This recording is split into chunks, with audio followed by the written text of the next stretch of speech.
Ah, Inez. Have you come back for a tune-up? I've got just the injection for that. Freezes those pesky muscles right back into place. No, yeah, a tune-up sounds good.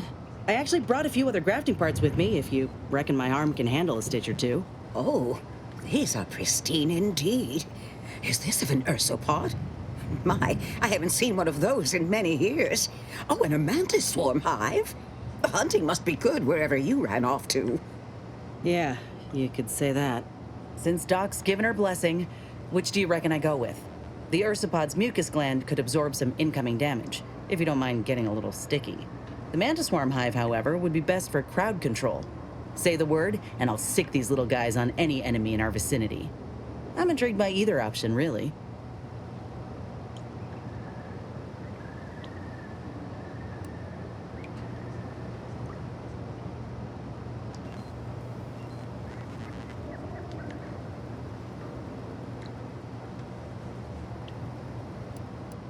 Hive it is.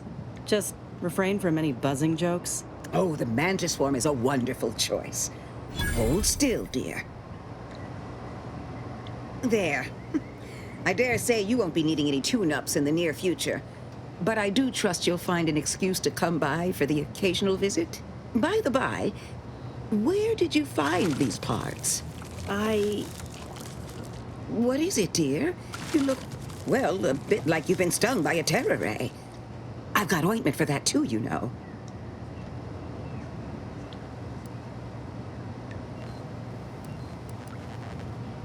There's a grafting lab way out on Cloister that was still operational.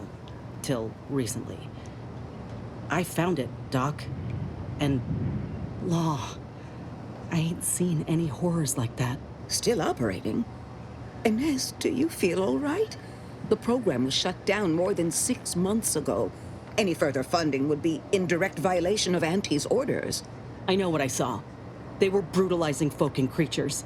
Paying them no mind, giving them no honor, even if they succumb to the process. The doctor there, he killed a friend of mine.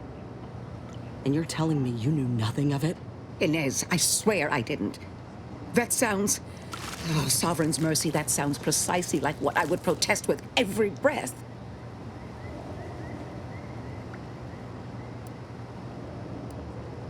The creatures they were experimenting on broke out of their cages, killed most of the staff. But you know what's worse? Keeping a dead soldier's body on display. Like a thing. I found the doctor in charge, still alive.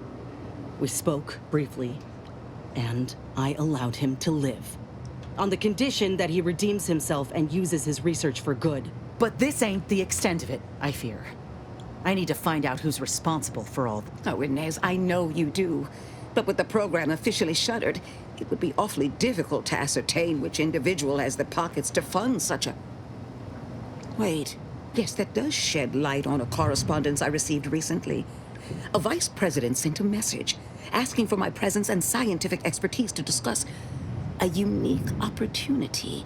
I found the secrecy odd at the time, but I do suppose it lines up with your discovery.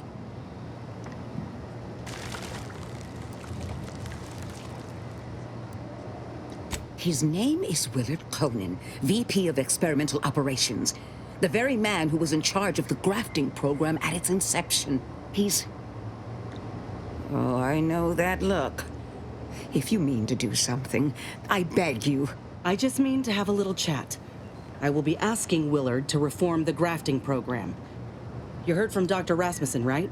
I spared him and his research for this purpose. If there's good to be had from the program, then Willard needs to invest in that good. And you're my first choice to lead the new program. You honor me. I did receive a message from a Rasmussen, yes.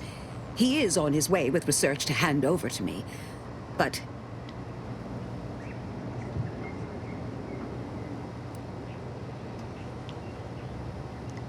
it would bring purpose back into my work. All of Fairfield knows as well as I that I've been craving it for some time. And if it helps folk like Inez, I will help you. Vice President Konnen's office is aboard the Undisputed Claim, the flagship of Auntie's choice.